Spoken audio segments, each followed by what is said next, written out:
പത്തനംതിട്ട മുത്തൂറ്റ് ഹോസ്പിറ്റലിലെ orthopaedic surgery വിഭാഗം senior consultant ഏറ്റവും സ്നേഹം നിറഞ്ഞ ഡോക്ടർ അജിത് തോമസ് എബ്രഹാമാണ് നമ്മളോട്. ഡോക്ടർ നമസ്കാരം. നമസ്കാരം.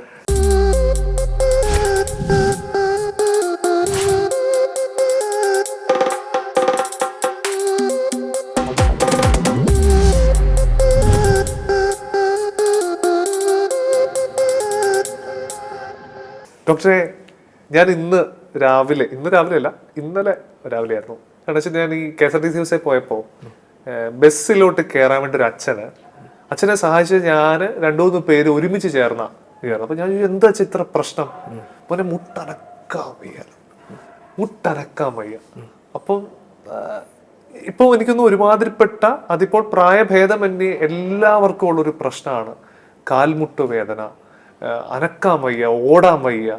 ശരിക്കും ഡോക്ടർ, ഇത് എന്തുകൊണ്ടാണ് ഇതിങ്ങനെ സംഭവിക്കുന്നത്? ഈ കാൽമുട്ട് വേദന എന്നുള്ളത് അല്ലെങ്കിൽ ഓസ്റ്റിയോ ആർത്രൈറ്റിസ്, ആ തേയ്മാനം കാൽമുട്ടിൻ്റെ എല്ലിൻ്റെ അറ്റത്തുള്ള ആ കാർട്ടിലേജിനുണ്ടാകുന്ന ഒരു രോഗലക്ഷണമാണ് ഈ ഓസ്റ്റിയോ ആർത്രൈറ്റിസ്. അത് പല സ്റ്റേജുകളായി വരും. അതായത് ഒരു first grade, second grade, third, fourth, പല ഗ്രേഡായിട്ടുണ്ട്. അപ്പോൾ ഈ പ്രായമുള്ള ആളുകൾക്ക് അത് വന്നതിന് ശേഷം അവർക്ക് വേദന നിൽക്കാൻ പറ്റുകയില്ല, നടക്കാൻ ബുദ്ധിമുട്ടായിരിക്കും, നീർക്കെട്ട് വരും. അത് കാരണം അവർക്ക് ഒട്ടും അവരുടെ ജോലികൾ ചെയ്യാൻ, ദൈനംദിന ജീവിതത്തിലെ കാര്യങ്ങൾ ചെയ്യാനും എല്ലാം ബുദ്ധിമുട്ടായിരിക്കും. അതാണ് ഈ അപ്പച്ചനും ഇപ്പം പറഞ്ഞ അപ്പച്ചനുള്ള പ്രോബ്ലം. ഭയങ്കര ബുദ്ധിമുട്ടാണ്. ഒരു നമുക്കറിയാലോ, ഫുട്ബോളിലെ ഹൈറ്റ് അറിയാലോ, അങ്ങോട്ട് കേറാനേ പറ്റുന്നില്ല. ഈ ശരിക്കും പറഞ്ഞാൽ ഇതിപ്പം ഡോക്ടറിന്റെ ഒരു കൺസൾട്ടേഷൻ പ്രകാരം അല്ല കണ്ടുപറയുന്നത്, ഇത് പ്രായമായവർക്ക് മാത്രമാണോ അതോ എല്ലാത്തരം ആളുകൾക്ക് ഇപ്പൊ എത്ര ഏജ് തൊട്ട് മുകളിലോട്ടായിരിക്കും? നമ്മൾ സാധാരണ 50 വയസ്സിനും 60 വയസ്സിനും മുകളിലോട്ടുള്ളവരിലാണ് ഇത് കൂടുതലായി നമ്മൾ കാണുന്നത്. പിന്നെ സ്ത്രീകളിലാണ് കൂടുതലും. സ്ത്രീകളിൽ മെനോപോസ്, അതായത് ആർത്തവിരാമത്തിന് ശേഷമുള്ള സ്ത്രീകളിലാണ് കൂടുതലും കാണുന്നത്. ഒന്ന്. രണ്ടാമത്, എന്തെങ്കിലും ഈ മുട്ടിനുള്ളിൽ എന്തെങ്കിലും ഇഞ്ചുറികൾ, പരിക്കുകൾ ഇതിനു മുമ്പ് വന്നിട്ടുണ്ടെങ്കിൽ, അതായത് ഫ്രാക്ചറുകളോ ലിഗമെന്റ് ഇഷ്യൂസ് ഉണ്ടെങ്കിൽ അവർക്കും ഇത് വരും. പിന്നെ എല്ലിന് കട്ടി കുറയുന്ന മരുന്നുകൾ എടുക്കുന്നവർ, ലോങ് സ്റ്റാൻഡിങ് ആയിട്ട് മരുന്നുകൾ കഴിക്കുന്നത്, അതായത് ആൻറ്റി സൈക്കാട്രിക് മെഡിസിൻസ്, പിന്നെ ഈ വയറുവേദനയ്ക്ക് വേണ്ടി, ഗ്യാസ്ട്രൈറ്റിസിന് വേണ്ടി എടുക്കുന്ന മരുന്നുകൾ, ലോങ് സ്റ്റാൻഡിങ് ഉള്ളവർക്കും ഇതുപോലെ എല്ലിന് കട്ടി കുറഞ്ഞ് ഇതുപോലെ തേയ്മാനം വരാം. ഒരു പക്ഷേ നമ്മൾ ഈ ഇതൊക്കെ വന്നിട്ട് ഡോക്ടറെ കാണാൻ ചെല്ലുമ്പം അതിനൊരു പാരമ്യത്തിലായിരിക്കും ചെല്ലുക. അതിന്റെ ഒരു സ്റ്റേജ് തന്നെ മാറിപ്പോയിട്ടുണ്ട്. മുമ്പേ സ്റ്റേജ് ശരിക്കും നമുക്ക് ഇത് തുടക്കത്തിലെ കാൽമുട്ടിന്റെ തേയ്മാനത്തെ നമുക്ക് എങ്ങനെ കണ്ടെത്താം? അതിന്റെ ലക്ഷണങ്ങളെ കുറിച്ചൊന്ന് പറയാം. അത് സാധാരണമായി അവർ വേദന ആദ്യം നമ്മൾ പറയുന്നത്, നമുക്ക് ആദ്യം കാണുന്ന ബുദ്ധിമുട്ടെന്ന് പറഞ്ഞാൽ അവർക്ക് സ്റ്റെപ്പുകൾ കയറാൻ ബുദ്ധിമുട്ടായിരിക്കാം. ഒന്ന്. രണ്ടാമത്, അവർക്ക് ശബ്ദങ്ങൾ കേൾക്കാം. മുട്ട് മടക്കി വരുത്തുമ്പം ഒരു ചെറിയൊരു ശബ്ദം, അതിന് നമ്മൾ ക്രെപ്പിറ്റസ് എന്ന് പറയും. എന്ന് പറഞ്ഞാൽ സ്റ്റെപ്പ് കയറി വരുമ്പോൾ അത് ഒരയുന്നുകൊണ്ടുള്ളൊരു ശബ്ദം വരാം. പിന്നെ വീക്കം, ചുറ്റും മുട്ടിനുള്ളിൽ നീർക്കെട്ട് പോലെ അല്ലെ വീക്കം, നീര് വരാം. പിന്നുള്ളത് വേദന, കലശലായ വേദന. അതായത് നമ്മൾ നടന്ന് ഒരു സ്ഥലത്തേക്ക് ഒരു ചെറിയ ദൂരം നടന്നു കഴിയുമ്പോഴേ അവർക്ക് വേദന അനുഭവപ്പെടാം. അതാണ് നമ്മൾ സാധാരണ. ഇപ്പം നമുക്കെന്നാ ചികിത്സയെ കുറിച്ച് അല്ലെങ്കിൽ അതിനെക്കുറിച്ച് പറയുന്നതിന് മുമ്പേ ഇപ്പത്തെ യുവാക്കളിലോ അല്ലെങ്കിൽ ഇന്നത്തെ ആളുകൾ, ഈ പറയുന്ന 50 വയസ്സിന് ഇപ്പുറത്ത് നിൽക്കുന്ന ആളുകളെല്ലാം ഇത് വരാതിരിക്കാൻ വേണ്ടി എന്തൊക്കെ ഒന്ന് ശ്രമിക്കാമെന്നതിന് പറഞ്ഞതിന് ശേഷം കൊണ്ട് തുടങ്ങാം. നമുക്ക് അങ്ങനെ 50 വയസ്സിന് താഴെയുള്ളവർക്ക് വരാതിരിക്കണമെങ്കിൽ നമ്മൾ ഒന്ന്, അമിതവണ്ണം ഉള്ള ആളുകളാണെങ്കിൽ ഭാരം കുറയ്ക്കുക. അമിതവണ്ണമാണ് വേറൊരു ഇതിലേക്ക് വെയിറ്റ് ആണ് ഇഷ്യൂ. അപ്പം ഒബീസിറ്റി, അതായത് അവരുടെ ബോഡി മാസ് ഇൻഡെക്സ് 30-32 മുകളിലാണെങ്കിൽ അത് കഴിവതും കുറയ്ക്കുക. 50 വയസ്സിൽ താഴെയുള്ളവർക്ക് അതാണ്.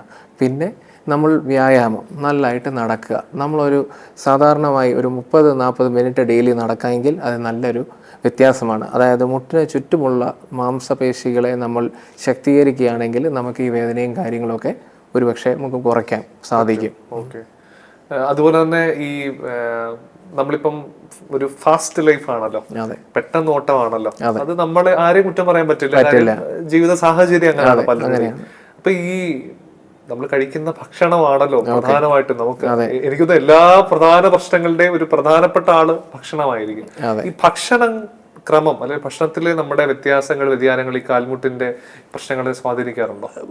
അധികമായി ഇല്ല. കാരണം എന്താ വെച്ചാൽ ഡയറക്റ്റായി ഒരിക്കലും ഈ കാർട്ടിലേജിൻ്റെ ഗ്രോത്തിനെ ബാധിക്കുന്ന ഭക്ഷണ രീതികളില്ല. പക്ഷേ എന്നാൽ നമുക്ക് ചുറ്റുമുള്ള കാൽമുട്ടിൻ്റെ എല്ലുകളെ കട്ടി വരുത്തുന്നതിന്, അതായത് കാൽഷ്യം അടങ്ങിയ മറ്റേ ഭക്ഷണാർത്ഥങ്ങൾ കഴിക്കുകയാണെങ്കിൽ, അല്ലെങ്കിൽ ഒരു ബാലൻസ് ഡയറ്റ്, പ്രോട്ടീൻ അടങ്ങിയത്, വൈറ്റമിൻ ഡി ഉള്ള ഭക്ഷണ പദാർത്ഥങ്ങൾ കഴിച്ചു കഴിഞ്ഞാൽ ഒരു പക്ഷേ നമുക്ക് മുട്ടിന് ആ കാർട്ടിലേജിന് ചുറ്റുമുള്ള എല്ലുകൾക്ക് കട്ടി വരും.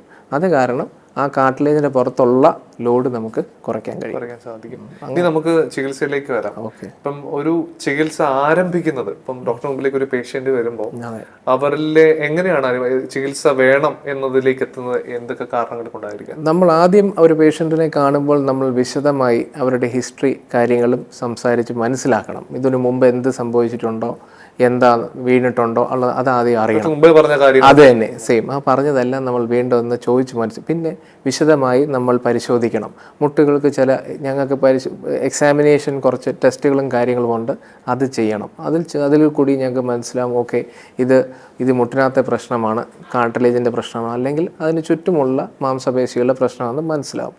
അതിനുശേഷം നമ്മൾ എക്സ്റേ എടുക്കും, അവരുടെ ഏത് സ്റ്റേജാണെന്ന് അറിയാൻ വേണ്ടി. ഇപ്പം ഞാൻ ആദ്യം തുടക്കത്തിൽ പറഞ്ഞ പോലെ ഗ്രേഡ് 1 ഗ്രേഡ് 2 അത് പറയുന്നത് എക്സ്റേകൾ നോക്കിയാണ്.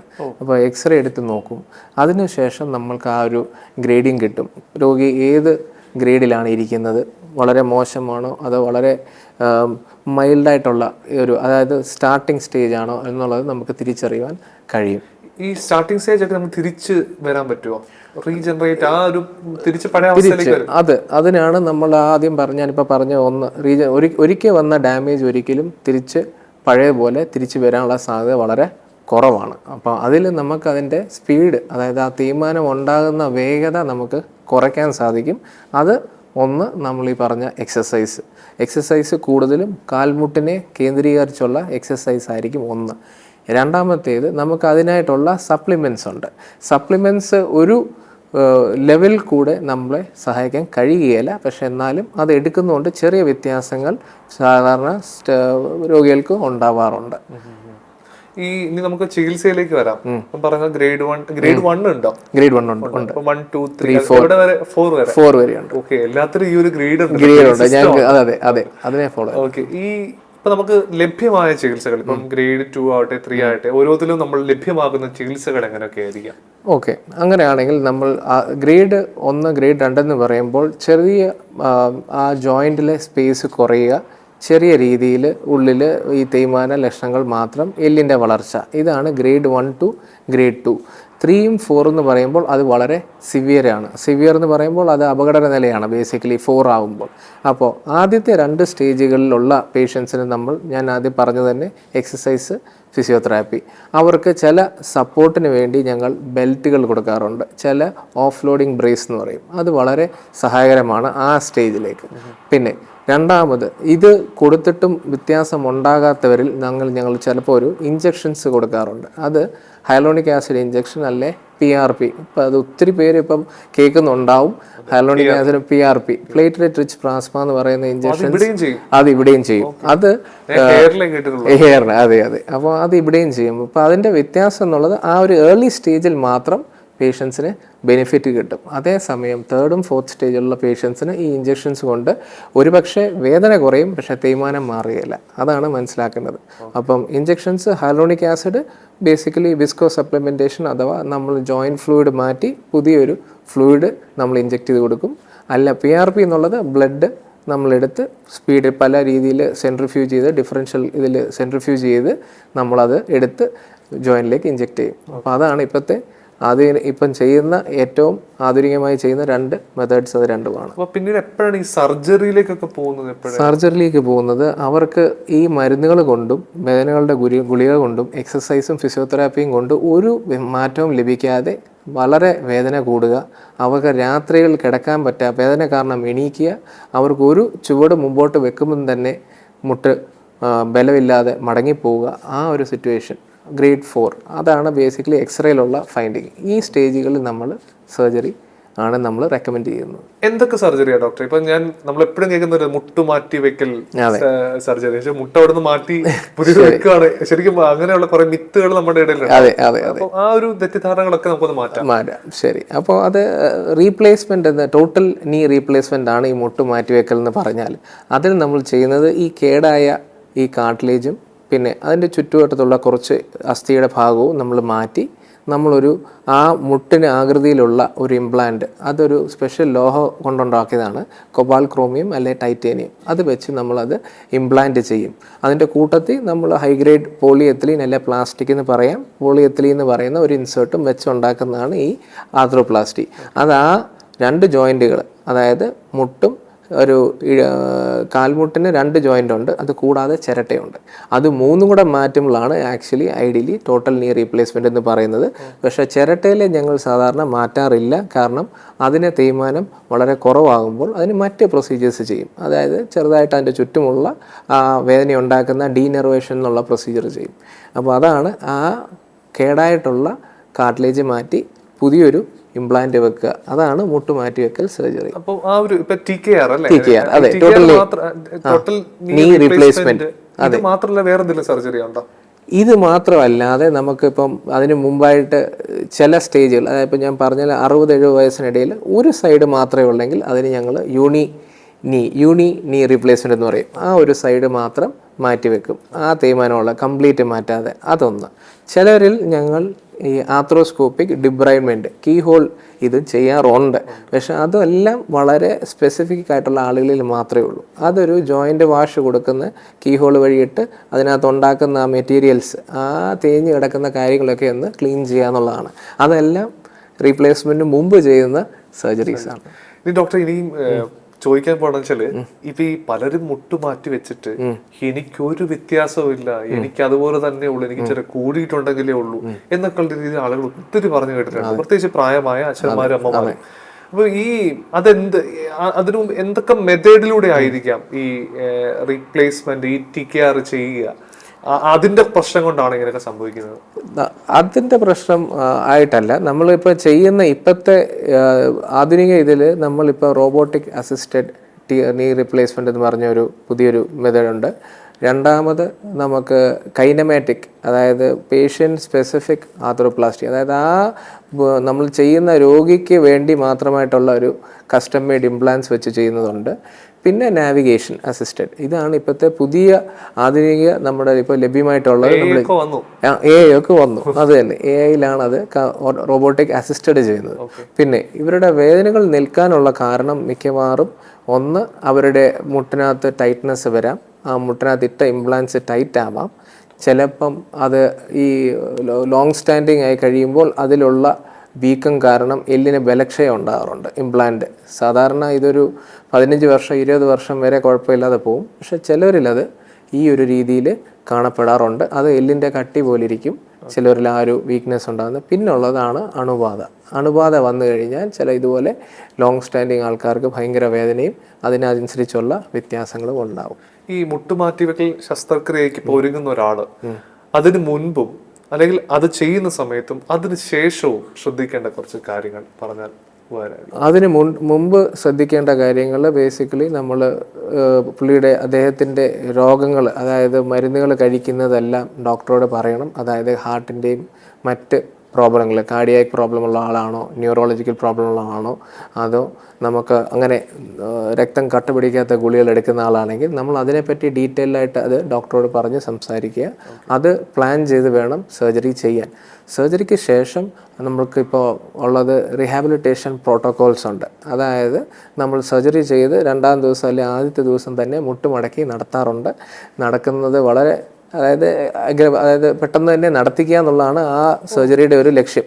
നടത്തി നമ്മൾ മുട്ട് മടക്കുന്നത് ഒരു മെഷീനൊക്കെ വെച്ചാണ് ചെയ്യാറുള്ളത്. അതിനുശേഷം CPM എന്ന് പറയുന്ന മെഷീൻ, അതെല്ലാം അവർക്കത് ആ ഒരു പ്രോട്ടോക്കോളിലൂടെ ലഭ്യമാണ്, അതവർ ചെയ്യണം. പിന്നെ നമുക്ക് ചെയ്യാൻ പറ്റാത്ത കാര്യങ്ങൾ കുറച്ചുണ്ട്. തറയിൽ മുട്ടുകുത്തിയിരിക്കാൻ പാടായിരിക്കും, അങ്ങനത്തെ കാര്യങ്ങളൊന്നും ഏർപ്പെടില്ല. അതേസമയം ബാക്കി എല്ലാം അവർക്ക് ചെയ്യാം, അവർക്ക് യാത്ര ചെയ്യാൻ പറ്റും. അതിനൊരു സമയമുണ്ട്. അത് ചെയ്ത് കഴിഞ്ഞ് ഉടനെ പിറ്റേ ദിവസം വണ്ടിയെ കയറി പോകുക എന്നുള്ളതല്ല, അത് പതുക്കെ സമയമെടുത്ത് നമുക്ക് ആ ഒരു സ്റ്റെബിലിറ്റി, പേഷ്യൻ്റിന് ഒരു കോൺഫിഡൻസ്, എനിക്ക് തന്നെ നടക്കാം, സപ്പോർട്ട് ഇല്ലാതെ അവർ നടന്നു വരുമ്പോൾ അവർക്ക് തന്നെ യാത്ര ചെയ്യാം. പേഷ്യൻറ്റുകൾ ബസ്സിൽ കയറി വരുന്നവരുണ്ട്, കാറിൽ കയറുന്നവരുണ്ട്, അതിലൊന്നും കുഴപ്പമുണ്ടാവില്ല. അവരവരുടെ ദൈനംദിന കാര്യങ്ങൾ ചെയ്യാൻ പറ്റുന്നതാണ്. ഈ പൊതുവെ എത്രയായിരിക്കും ഈ സക്സസ് റേറ്റ് ഒരു നീ റീപ്ലേസ്മെന്റ് ഒരാളെ നമ്മുടെ ഒരു സംബന്ധിച്ചുള്ളത് നമ്മുടെ ഇടത്തിൽ ഒരു പൊതുസമൂഹത്തിൽ എത്രത്തോളം ഉണ്ടാവും സക്സസ്? അത് നമുക്ക് അങ്ങനെ ഒരു കൃത്യമായ ഇത് പറയുകയാണെങ്കിൽ നമുക്ക് പേഷ്യൻ്റ് സെലക്ഷൻ വളരെ ഇമ്പോർട്ടൻ്റ് ആണ്. അതൊന്ന്, പേഷ്യൻ്റ് സെലക്ട് ചെയ്ത് കറക്റ്റ് മുട്ടുവേദനയുള്ള ആൾക്ക് സർജറി ചെയ്താൽ നമുക്ക് സക്സസ് ഏകദേശം 90% മുകളിലാണ്. അതേസമയം ഇത് ചെയ്താലും വേദനകൾ ഉണ്ടാകുന്ന പേഷ്യൻസ് ഉണ്ട്. മുമ്പേ എന്നോട് ചോദിച്ച പോലെ അനേകർക്ക് ഇതുപോലെ വേദനകൾ നിൽക്കും. അത് ചില ഇംപ്ലാന്റിൻ്റെ പൊസിഷൻ പ്രശ്നങ്ങളാകാം, മാംസപേശികളുടെ ഓവർ ടൈറ്റ്നെസ് ആവാം, അതെല്ലാം ഉണ്ടാകും. പിന്നെ ഇതിലൊരു 1% തൊട്ട് 2% ഇൻഫെക്ഷൻസിൻ്റെ റേറ്റ്, അത് രോഗിയുടെ പ്രതിരോധ ശക്തി പോലെ ഇരിക്കും. അവർക്ക് ക്രോണിക് ഡിസീസ്, മിക്കവർക്കും പ്രായമുള്ളവർക്ക് ക്രോണിക് ഡിസീസസ് ഉണ്ട്, CKD, കിഡ്നിയുടെ ക്രോണിക് പ്രോബ്ലം, അങ്ങനെയുള്ള ആളുകളിലൊക്കെ ഇൻഫെക്ഷൻസ് ഉണ്ടാകാനുള്ള സാധ്യത എപ്പോഴും കൂടുതലാണ്. പിന്നെ ശ്വാസം മുട്ടൽ, COPD അങ്ങനെയുള്ള ആളുകൾക്കും ഈ ഇൻഫെക്ഷൻസ് ഉണ്ടാകുന്നുണ്ടെങ്കിൽ അത് പ്രശ്നമായിരിക്കും. ഡോക്ടർ, ഇപ്പം നമ്മളിപ്പം പല ശസ്ത്രക്രിയ ചെയ്യുന്ന സർജറിയുടെ മെത്തേഡ് പറഞ്ഞു, റോബോട്ടിക് പറഞ്ഞു, കൈനമാറ്റിക് പറഞ്ഞു, കീഹോൾ ഉണ്ടോ ഇവിടെ? കീഹോൾ റോബോട്ടിക് ആർത്രോപ്ലാസ്റ്റി ചെയ്യാറില്ല.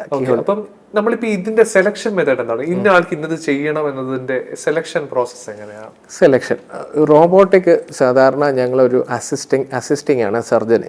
അതായത് ഞങ്ങൾ കോംപ്ലെക്സ് കേസുകൾ, മുട്ട് ഞാൻ മുമ്പേ പറഞ്ഞിരുന്നല്ലോ, അതായത് ഈ ജോയിൻറ്റിൽ ഓൾറെഡി പരിക്കുകൾ വന്ന ആളുകൾ, അവരുടെ എല്ലിൻ്റെ അതായത് അവരുടെ ഘടന തന്നെ വ്യത്യാസമായിരിക്കും. അവരുടെ സാധാരണ ഉണ്ടാകുന്ന വളവുകളോ ഒന്നും ആയിരിക്കത്തില്ല. അത് അങ്ങനെയുള്ള സന്ദർഭങ്ങളിൽ നമ്മൾ ഒത്തിരി സർജറി ചെയ്യുമ്പോൾ അനേകം ടിഷ്യൂകളൊന്നും മാറ്റാതെ മിനിമലി ചെയ്യാൻ ഉപയോഗിക്കുന്നതാണ് റോബോട്ടിക്. അപ്പോൾ അങ്ങനെയുള്ള കോംപ്ലെക്സ് TKRന് നമ്മളെ റോബോട്ടിക് വളരെ സഹായിക്കും. മറ്റ് കേസുകളിൽ നമ്മൾ സാധാരണ സ്ട്രെയിറ്റ് ഫോർവേഡായി വരുന്ന കേസുകൾക്ക്, അല്ലെ ഡീജനറേഷൻ ഗ്രേഡ് 4കാർക്ക് സാധാ ഓപ്പൺ സർജറി ആയിട്ട് തന്നെയാണ് നമ്മളത് ചെയ്യുന്നത്. അപ്പോൾ അത് എക്സ്റേയും CTയും നമ്മളെ ഗൈഡ് ചെയ്യും, നമ്മളെ ഏതാണ് ആ പേഷ്യൻറ്റിനെ ചൂസ് ചെയ്യാൻ എടുക്കേണ്ടതെന്നുള്ളത്. ശരിക്കും പറഞ്ഞാൽ ഇതിന് ശേഷമുള്ള അവരുടെ ജീവിതം എത്രത്തോളം പഴയ, എപ്പോഴും എല്ലാവരും ചിന്തിക്കാൻ മുൻപത്തെ പോലെ നടക്കാൻ പറ്റുമോ, മുൻപത്തെ പോലെ എനിക്ക് ചാടാനും ഓടാനും പറ്റുമോ, മുമ്പത്തെ കാര്യങ്ങൾ ചെയ്യാൻ പറ്റുമോ എന്നൊക്കെയാണോ, അതിന്റെ ഒരു സാധ്യത എത്രത്തോളം ആയിരിക്കും ഡോക്ടറെ? അത് അവർക്ക് തീർച്ചയായും അവർക്ക് പഴയതിലേക്ക് പോകാൻ കഴിയും. അതിനാണ് നമ്മൾ ആ വേദന മാറാനും നമുക്ക് അവർക്ക് പഴയ കാര്യങ്ങൾ, അതായത് അവർ ചെയ്തുകൊണ്ടിരുന്ന യാത്ര ചെയ്യുക, അവരുടെ വീട്ടിലെ കാര്യങ്ങൾ ചെയ്യുക, അത് പറ്റും. പക്ഷെ പറഞ്ഞ പോലെ കുറച്ച് റെസ്ട്രിക്ഷനും കാര്യങ്ങളും ഉണ്ടാവും. നമുക്ക് ഓടാൻ ചോദിച്ചു കഴിഞ്ഞാൽ അത് പാടായിരിക്കും. പക്ഷേ ബാക്കിയെല്ലാം അവർക്ക് ചെയ്യാൻ പറ്റും. അവരുടെ വീട്ടിലെ കാര്യങ്ങളും സ്വന്തം കാര്യങ്ങളും ചെയ്യാം. ഒരാളുടെ സപ്പോർട്ടില്ലാതെ, ആശ്രയമില്ലാതെ പോകാം. അവർക്ക് യാത്രകൾ പോകാം, ഒരു കുഴപ്പവും ഉണ്ടാവില്ല. ഇതിന് ശേഷം ഒരു ഏകദേശം ഒരു 10-15 വർഷം 20 വർഷം വരെ അവർക്ക് പിന്നീട് എന്തായിരിക്കും ചെയ്യുക? അങ്ങനെ ഒരു പിന്നീട് ഒരു ബുദ്ധിമുട്ട് വന്നാൽ പിന്നീട് ഈ 20 വർഷത്തിന് ശേഷം അവർ നമ്മളെ സമീപിക്കുമ്പോൾ പല പ്രശ്നങ്ങളായിട്ടായിരിക്കും അവർ നമ്മുടെ അടുക്കൽ വരുന്നത്. അപ്പം അങ്ങനെ വരുമ്പോൾ നമ്മൾ വീണ്ടും എക്സ്റേയും നമ്മൾ CT സ്കാനും എടുത്ത് നോക്കും. അതിനും ആ ഉള്ളിൽ വെച്ചേക്കുന്ന പോളിയെത്തിലീൻ എല്ലാ പ്ലാസ്റ്റിക് കൊണ്ടുള്ള വാഷറിനും തേയ്മാനം അതിനും വരാം. വന്നു കഴിഞ്ഞാൽ നമ്മളത് വീണ്ടും റിവിഷൻ റീപ്ലേസ്മെന്റ്. ഈ കാൽമുട്ട് മാറ്റിവെക്കൽ ചെയ്താലും നമ്മൾ അതിനൊരു മെയിൻ്റെനൻസ് എപ്പോഴും ചെയ്തുകൊണ്ടിരിക്കണം അല്ലേ? എത്ര നമുക്ക് മെയിൻ്റെനൻസ് അങ്ങനെ നമ്മൾ ആദ്യത്തെ 1 വർഷത്തേക്ക് നമ്മൾ വിളിപ്പിക്കും. ആദ്യത്തെ ഒരു സമയമുണ്ട്, 3 മാസം കൂടി നമ്മളെ വിളിപ്പിക്കും. പിന്നെ 1 വർഷം കഴിഞ്ഞ് വിളിപ്പിക്കും. പിന്നെ അത് കഴിഞ്ഞ് നമ്മൾ വിളിപ്പിക്കാറ് നമുക്ക് എന്തെങ്കിലും ബുദ്ധിമുട്ടുണ്ടേ മാത്രമേ വിളിപ്പിക്കാറുള്ളൂ. ചെയ്തവർ 20 വർഷം 25 വർഷം സ്മൂത്തായിട്ട് പോകുന്നവരെ ഇതുവരെ ഇപ്പോഴും ഉണ്ട്, കുഴപ്പമില്ല. അപ്പൊ എന്തായാലും നമ്മുടെ പ്രിയപ്പെട്ട പ്രേക്ഷകരോട് എന്താണ് ഡോക്ടർക്ക് പറയാനുള്ളത് ഈ ഒരു കാൽമുട്ട് ശസ്ത്രക്രിയയോട് സംബന്ധിച്ചും, അല്ലെങ്കിൽ അതിലേക്ക് മൂവ് ചെയ്യുന്ന, അല്ലെങ്കിൽ അങ്ങോട്ടേക്കൊക്കെ ഇനി ആവശ്യം വരാൻ ഇപ്പൊ തന്നെ കാലുവേദനയൊക്കെയുള്ള ബുദ്ധിമുട്ടുള്ള ആളുകളെ ഇത് വരാതിരിക്കാനും വന്നവർക്കുമായിട്ട് എന്താണ് ഡോക്ടർക്ക് പറയാനുള്ളത്? കാൽമുട്ട് വേദനയായിട്ട് നമ്മളിങ്ങനെ നിസ്സാരമായി കാണരുത്. കാലുമുട്ടും നടക്കാതെ വയ്യ, നമുക്ക് വേദന കൊണ്ടിരിക്കാൻ വയ്യാത്തവർ കഴിവതും പരിശോധനയിലൂടെ നമുക്ക് എന്താന്നുള്ളത് അറിയാൻ പറ്റും. അതിനുശേഷം നമ്മൾ ഫിസിയോതെറാപ്പി അല്ലെങ്കിൽ അത് നമ്മൾ ഈ എക്സസൈസുകൾ വ്യായാമത്തോട് ചെയ്ത് നമുക്ക് കഴിവതും കുറേയൊക്കെ ഓപ്പറേഷൻ ചെയ്യേണ്ട സ്ഥിതി വരാതെ നമുക്കതിനെ കുറച്ച് താമസിപ്പിക്കാൻ കഴിയും. ഒന്ന് ചിലവർക്ക് അത് വരേണ്ട ആവശ്യവും ഉണ്ടാകാറില്ല. അപ്പോൾ അത് അങ്ങനെ ചെയ്യാം. സർജറിയും വളരെ പേഷ്യൻറ്റിന് ആത്മവിശ്വാസം നേടിയെടുക്കുന്ന ഒരു വേദനയില്ലാതെ ഒരു സ്വാതന്ത്ര്യവും ആത്മവിശ്വാസവും നൽകുന്ന ഒരു സർജറിയാണുള്ളത്. ഇപ്പൊ നമുക്കിപ്പം എക്സ്റേയിലൂടെ ആണല്ലേ കണ്ടെത്താൻ സാധിക്കുന്ന പ്രാഥമിക മാർഗം. MRI നമ്മൾ അഡ്വാൻസ്ഡ് ലിഗമെന്റ്സ് ഇഷ്യൂസ് ഉണ്ടെങ്കിൽ, പ്രായം കുറഞ്ഞവരിൽ തേയ്മാനം കൂടി വന്നാൽ നമുക്ക് MRI ചെയ്യണം. പിന്നെ ഓക്കെ. അതുപോലെ തന്നെ നമ്മൾ ടെസ്റ്റുകൾ, വേറെ ബ്ലഡ് അങ്ങനെയുള്ള ടെസ്റ്റുകളൊന്നും ഇത് അറിയാൻ സാധിക്കില്ല. ഇല്ല. അത് മറ്റ് രോഗങ്ങൾ കൊണ്ട് വരുന്ന ഈ തേയ്മാനങ്ങൾ, അതായത് റുമറ്റോയിഡ്, ആമവാദം എന്ന് പറയുന്ന റുമറ്റോയിഡ് ആർത്രൈറ്റിസ് എന്ന് പറഞ്ഞ കണ്ടീഷനുണ്ട്. അതിനൊക്കെ ഉണ്ടെങ്കിൽ നമ്മൾ ബ്ലഡിലൂടെ ചെക്ക് ചെയ്യും. പക്ഷെ അതിൻ്റെ മെക്കാനിസം ഇച്ചിലൂടെ വ്യത്യാസമാണ്. അപ്പം അതിനെയും ട്രീറ്റ് ചെയ്യാതെ ഇത് മാറുകയില്ല. നമ്മൾ മുട്ട് മാറ്റി വെച്ചിട്ടും കാര്യമില്ല. റുമറ്റോയിഡ് നമ്മളത് ചികിത്സിക്കണം. എന്തായാലും thank you so much doctor. ഞങ്ങൾക്ക് ഓസ്റ്റിയോ ആർത്രൈറ്റിസ്, കാൽമുട്ട് സംബന്ധമായിട്ടുള്ള ഈ പ്രശ്നത്തെ കുറിച്ച് വളരെ വിശദമായിട്ട്, വളരെ ചുരുക്കി ഞങ്ങൾക്ക് പറഞ്ഞു നൽകിയതിൽ ഹൃദയം നിറഞ്ഞ നന്ദി. Thank you.